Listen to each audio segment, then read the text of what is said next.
All right, Celtics postgame live. You saw the Celtics fall 119-117 to the Atlanta Hawks in Game 5 here, this opening round series. So the Celtics now with a 3-2 series lead with things heading back to Atlanta. Tom Giles, Eddie House. And Eddie, the Celtics led this game by 13 points with 6 minutes to go. They had the opportunities, and Trae Young goes on to score the final 14 points, including that last three in the final 7 seconds there with under 2 seconds to go, and gives Atlanta the win. Yeah, well, you look at what they were able to do and what we weren't able to do, right? And that's close out the game and making the right play to just get a shot up. We turned the ball over in the waning moments of the games. You know, when you had the opportunity to at least get a shot up, when you at least get a shot up, there is a possibility of a foul. There's a possibility of an offensive rebound, and then you can reset it. And then all that thing can happen again. When we didn't do that, we turned it over a couple of times. And Trae Young, you know, that's the one guy that, you know, people run numbers and say that Atlanta's a better team with him on the bench, and there's no way that I believe that. I mean, they're a better team with him on the court, and he showed it tonight. The other thing is we had 20 fast break points at halftime. We finished with 24 at the end of the game. That means we weren't getting stops. We weren't getting up and down. We slowed the game down. We were playing not to win. We were playing not to lose instead of playing the game to win. Yeah, and again, the Celtics still have opportunities in the end there. You saw Derek White make a couple free throws to give him the lead. But what did you think of the way they defended Trae Young on that final Atlanta possession? You know, do you look to maybe double him there? Do you look to just force him to? What do you look to do? No, that's the guy, and we had Jaylen Brown on him, right? One of our better defenders, perimeter defenders. It's cool. That guy Trae Young made a shot. Yeah. Trae Young made a basketball play. Trae Young did what Trae Young does. This is not the first time we see Trae Young knock down a deep three when it counted for a team or make a big play. So he did what he always does. And so it doesn't come down to that shot. To me, it came down to the last 5 minutes of that game and the way that this team played. To me, again, they didn't play like we're going to put them away and we're going to win this game. It was like, hey, we just don't want to lose this game. You know, you're playing not to lose instead of to win. All right, so let's take you through what happened there in the final few minutes of the fourth quarter. Again, Celtics were outscored 20-6 in the final 5 minutes and 20 seconds, and it was Trae Young just willing the Atlanta Hawks back into this game. And again, they're playing without DeJounte Murray, so Trae Young deciding he's going to step up, knocking down three there. Another one here to tie the game. And, you know, at that point, feeling it tie up at 111, Celtics get a great offensive rebound, put back by Rob Williams. Doesn't get the free throw, but at least gives them the lead for the moment until you have a shooting foul back on the other end. This is where Young gets fouled by Al Horford, and then you get the tech called on Tatum for swatting that ball away. That was some straight up I mean, that was weak right there.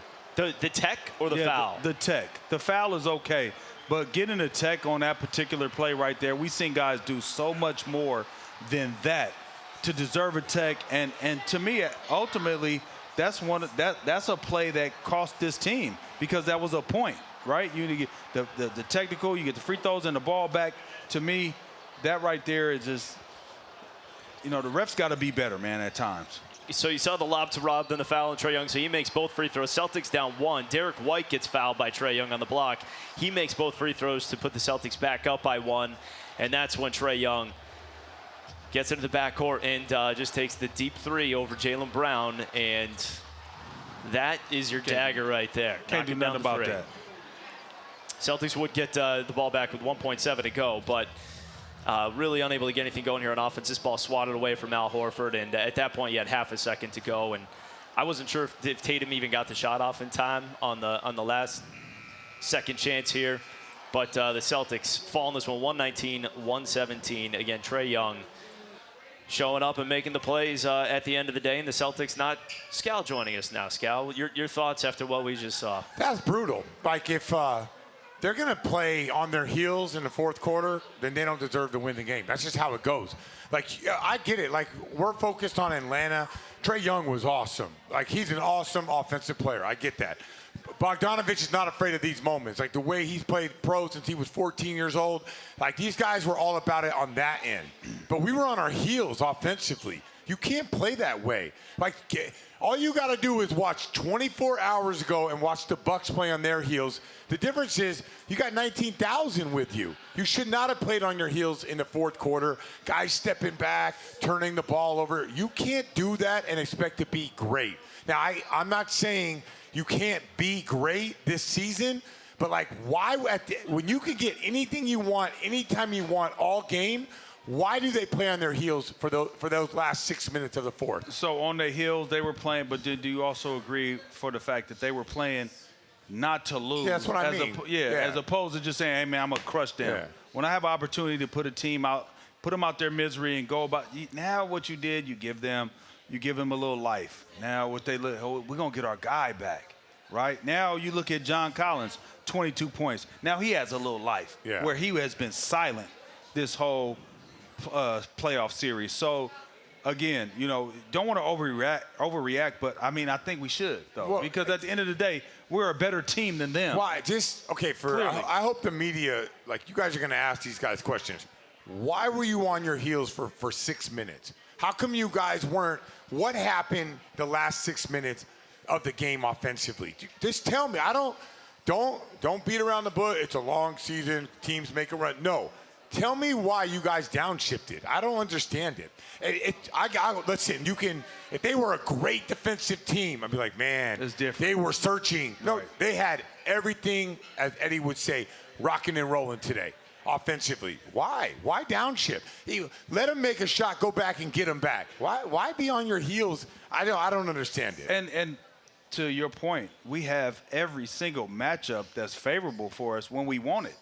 Yeah. If we want to get a switch on Trae, we could get that. If he wants to hug, we've seen it last game. He hugs up because he doesn't want to switch. Sure. Then you come down. Now you're coming down. You're playing a disadvantage to the defense because you're coming downhill. Now they're all rotating, and they're not a great defensive team. But again, I feel like you say, they take their foot off the gas. This is the one thing, and let's just be straight up real with it. We're always real. No. Sometimes you sugarcoat me. Okay. You sugarcoat. All right, go ahead. We're not going to sugarcoat. Let's keep it 100. No, we're going to keep it 1,000. Okay, keep it 1,000. So we're going to keep it 1,000 million, right? Okay, all right. Okay, so no, real. This is like kind of have been the way we've been all season, right? Not all season. No, all season because all season because there's been times where like this is a game we should win, right? And what do the guys say? Oh, we let go of the rope. We took our foot off the gas. And I'm talking about that happened in November. We heard that. In December, we've heard that. In January, we heard that. All the way up to right now, I feel like it was the same thing. This is the habits that you have created to come back to bite you at the wrong time. And so that's why I always say it's not about who the Celtics are playing. It's about themselves. For sure. Creating themselves and creating those habits to say, you know what, we're not allowing that no more. And whose job is that? We could say it's Joe Mazzulla's job.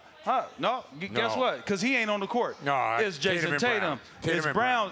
It's everybody on that team's job. Even Scout, it doesn't matter if you're playing or not playing.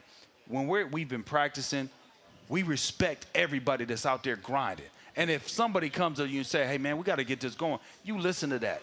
Yeah. And so at the same time, it starts at the top, but it's everybody collectively. Yeah. When you come in, you got to be focused, man. You got to finish the task, man. And listen, you're going to miss shots. I get all that, but you can't play different. You came out, you played a certain way, it was working for you. Why change? Because you missed a few shots? That doesn't matter. Get downhill. Jaylen Brown was crossing over, left hand. He was dominating. Why lose that dominating mindset? So listen, I get to go back to Atlanta. Yeah. I'm not happy about it.